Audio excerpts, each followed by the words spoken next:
김명수 대법원장 취임 이후에 줄곧 좋은 재판, 충실한 재판을 강조해왔죠.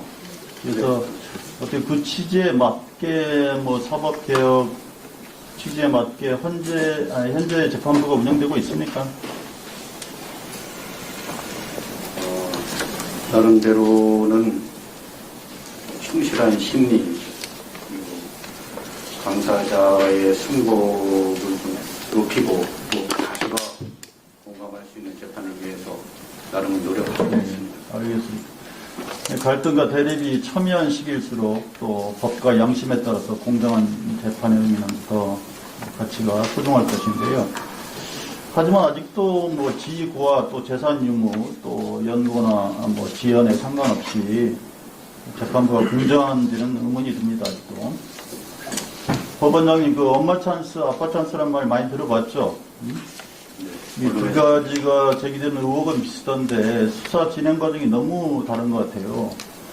보면 작년 이맘때 뭐 일부에서는 친문은 무조건 봐준다 이런 주장을 하던데 친문 중에서도 뭐 왕친문이라고 할 수 있는 조국 전 장관의 경우 고발장이 접수된 지 8일 만에 30여 군데 압수수색이 이루어졌고 한 달 동안 70군데 압수수색을 받았습니다. 이 정도면 뭐 거의 일상생활이 불가능할 정도로 숙대밭이 되지 않았느냐 생각이 드는데 뭐 이건 완전히 뭐 먼지떨이식 수사, 모욕주기, 압수수색이 아니었나 이렇게 봅니다.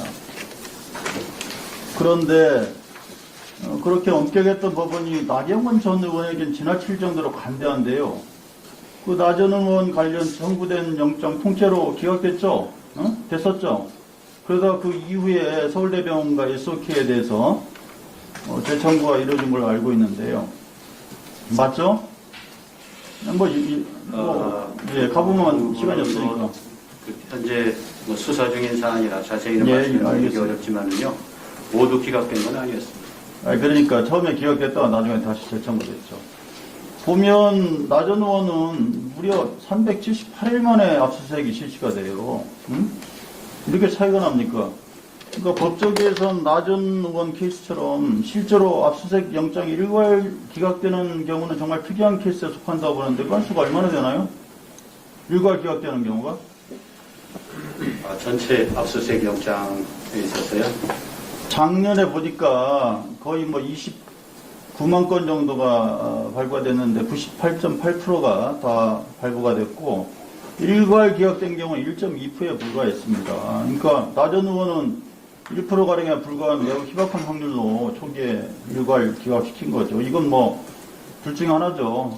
검찰이 미진한 수사를 했거나 부실한 수사를 아니면 법원이 봐줬거나 둘 중에 하나라고 보는데 그 나 전 의원은 관력 의혹만 나오면 자신을 가리켜서 뭐 끈 떨어진 사람이다, 엄마의 마음이었다, 뭐 감성팔이 또 피해자 코스프레를 하고 있는데 이 국민의 눈높이로 보자면 뭐 영장 청구에 있어서도 여전히 1%에 대한 특혜를 받고 있다고 보여지는데 거기에 대해서 어떻게 생각하십니까?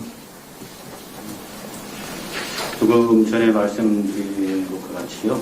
이제 압수수색 영장은 뭐 청구되었느냐 또 발부되었느냐 이 사실 자체가 외부에 알려지는 것만으로도 수사의 민행성을 알 염려가 있습니다. 그래서 제가 자세히 말씀드리기는 곤란하지만은 이 사건의 경우에도 다른 사건보다 뭐 더 많이 기각됐다. 이런 건 아닌 것 같습니다. 시간이 없으니까 뒤에 합시다.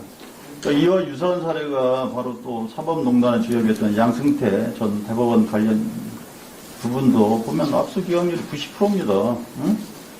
여전히 판사 카르텔, 전관 판사 예우 존재하는 걸 보이지 않나 이렇게 봅니다. 그러니까 다시 말해서 조국 전 장관을 포함한 가족들에게는 유난히 신속하고 또 엄격하고 이렇게 집행됐던 법들이 뭐 나경원 전 의원은 판사 출신 정치인이라서 그런지 뭐 보통 판사 출신도 1, 2년이면 정관예우가 끝날 텐데 뭐 정관예우도 정도껏 해야지 이렇게 길어도 너무 긴 것 같아요. 응? 법원장님 이렇게 저는 뭐 형평성 차원에 문제가 있다 보는데 거기에 대해서 아니라고 생각하니까 가부감만 말씀해 주십시오. 저희 법원에서 처리한 영장에 관해서 구체적으로 말씀드리는 건 한계가 있다고 먼저 말씀드리고요. 예, 예. 다만 그 범죄가 소명되고 압수수색의 필요성이 인정되면 발부되는 것이지 누구의 지시를 받거나 영향하에서 그 영향을 받아서 발부 기각을 결정했다고는 생각하지 않습니다. 이제 법원에서는 공정하게 했다고 보지만 국민의 눈높이에서 봤을 때는 전혀 다르다 이거죠. 뭐 프로테이지 자체가 다른 거 아닙니까? 그리고 또 저는 이제 나경원 전 의원과 관련해서 현재 2건의 압수수색이 진행됐는데요. 이게 보니까 서울대병원하고 SOK입니다. 근데 압수수색 이유가 보면 서울대병원의 의학연구윤리심의위원회 IRB라고 그러는 여기에 사전 심의를 받지 않았다 이제 이런 내용인데, 근데 사실은 이게 나경원 전 아들의 논문 의혹 관련해서는 서울대 압수수색과 서울대 병원이 아니고 서울대 압수수색과 그다음에 이를 도와준 윤영진 서울대 교수에 대한 조사가 급선무인데 정작 엉뚱하게 압수수색은 서울대로 온 것 같아요. 물론 이제 검찰이 이렇게 청구했으니까 했겠지만 뭐 검찰에서 이 서울대와 윤영진 교수에 대해서 청구했는데 기각시켰습니까? 그건 대답해 줄 수 없습니까? 구체적인 발부 기각 여부는 말씀드리고 곤란하시기 바랍니다. 그러니까 나경원 전 의원이 고등학생 신분으로 서울대 연구실을 이용한 특혜 의혹, 또 신분을 감추고 서울대 대학원 소속을 속여서 논문 2건을 해외 컨퍼런스에 제출한 의혹, 뭐 이런 것들이 결국 2020년 8월에 서울대 연구진실성위원회가 2월에 8개월간 조사 끝에 일부만 더 주십시오.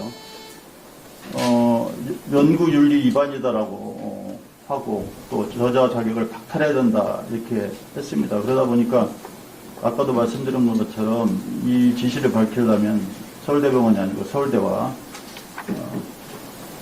또 SOK 그것뿐만 아니고 딸의 입시 비리를 위해서 성신여대까지 압수수색이 영장이 돼야 된다 이런 말씀을 드리겠고, 어쨌든 간에 저는 누가 됐든 지위고하, 재산, 유무, 연고, 지연, 학연 상관없이 법 앞에서는 공정하게 영장 발부돼야 된다 이렇게 생각하는데 동의하시죠?